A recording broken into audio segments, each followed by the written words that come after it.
Hey everyone, so welcome to the first After We Collided movie topic video, and what better way to kick off this series of videos than with what I think is one of the biggest criticisms slash downfalls of this film. You fix this one thing, this one little thing, and you wipe away a chunk of the criticisms that I had, and that is the rushness of the film, the pacing, the length of the film. Now before we get too deep into this, let me go ahead and just say this right off the bat. When it comes to adapting a 600-page book into a film, there are many little things that you just aren't going to get in the movie, nor should you, because a movie and a book are two completely separate, two completely different mediums.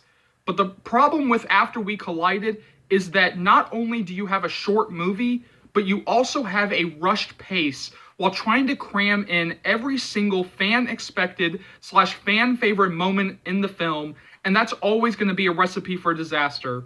When you rush to cram everything in, what happens is what happened with After We Collided. You got your fan-favorite scenes, but you also got them without feeling slash getting the same emotions you got while reading the book.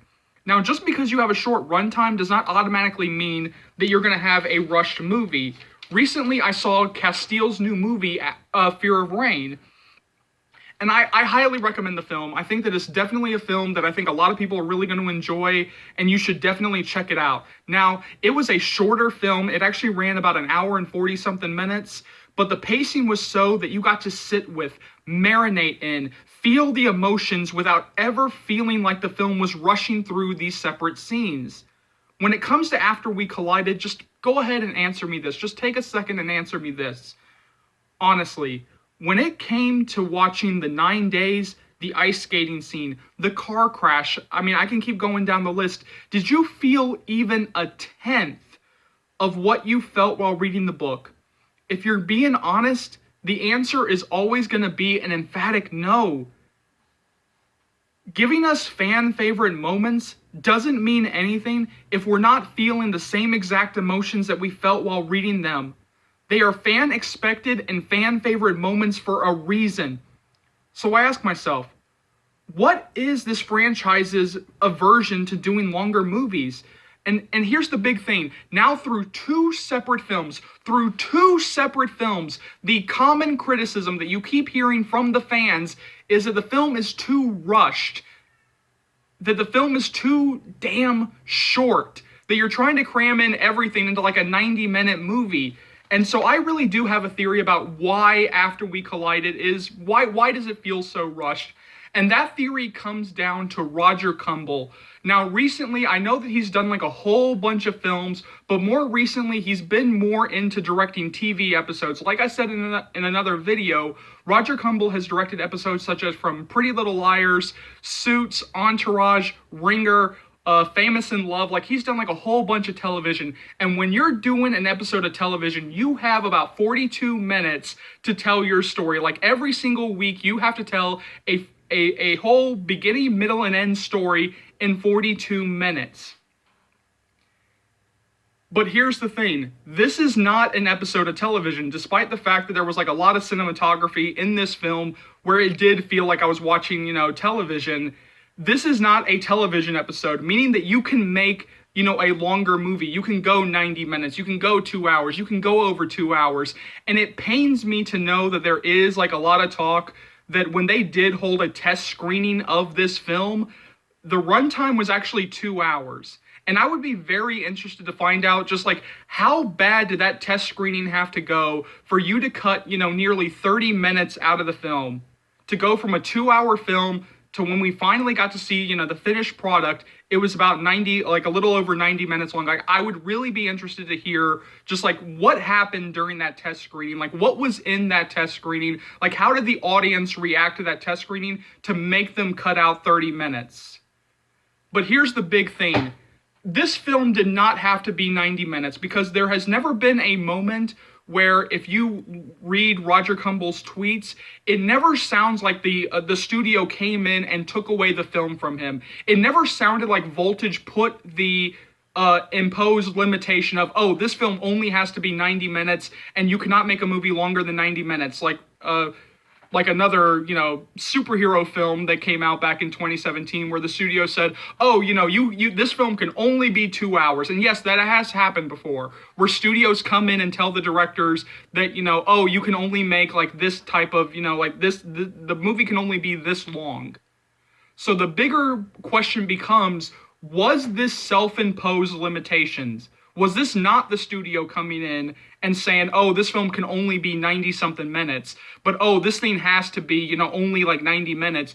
Or was this the producers, was this Roger Kumble saying, oh, we can do this in 90 minutes, screw, how fast, this entire thing seems like, oh, we can just, get in and out and do this in 90 minutes. And I think that a lot of us can agree the answer is no, they could not.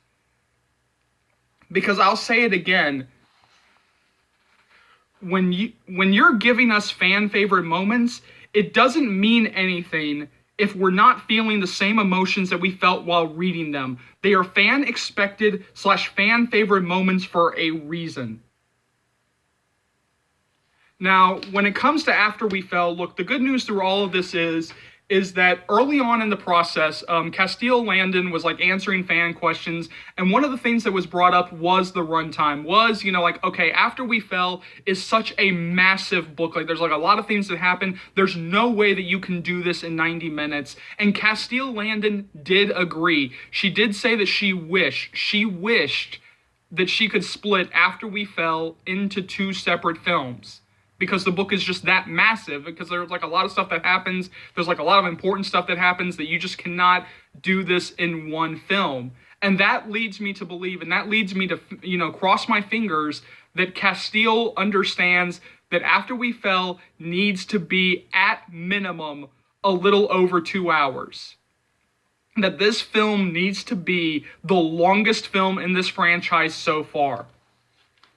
And that's what I am just secretly hoping, that they do make After We Fell well over 2 hours, and they get over whatever allergies they have to making a longer film, because you cannot keep self-imposing these limitations on yourselves. You cannot keep thinking that you can cram these books into a 90-minute movie, because you cannot. These films from the very beginning should have been at minimum 2 hours.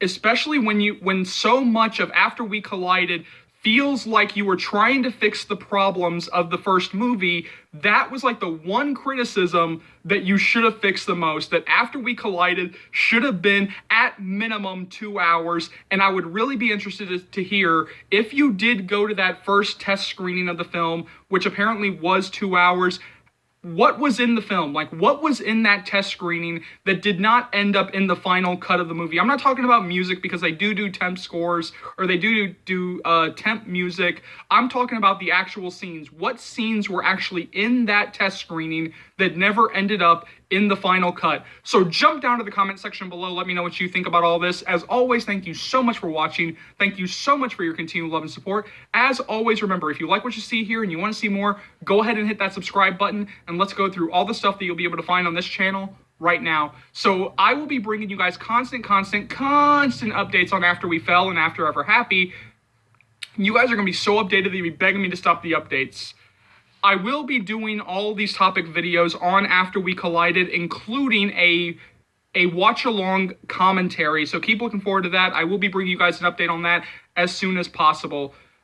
As always, just thank you so much for your continued love and support. This channel would not be able to grow to the heights that it has without you guys, so for that, I will always be eternally grateful. But as you know, there are plenty of people who have no idea that this channel exists, so keep sharing the channel, keep spreading the word of Charles's Movie Channel, because this will easily be one of the best after-series channels you'll find right here on YouTube, or dare I say anywhere. So go ahead and hit that subscribe button if you haven't already. Keep liking, keep subscribing, keep sharing. My name is Charles. Welcome to the After Series channel. I'll see you later, after fans, after naders. Take care, y'all. Love you.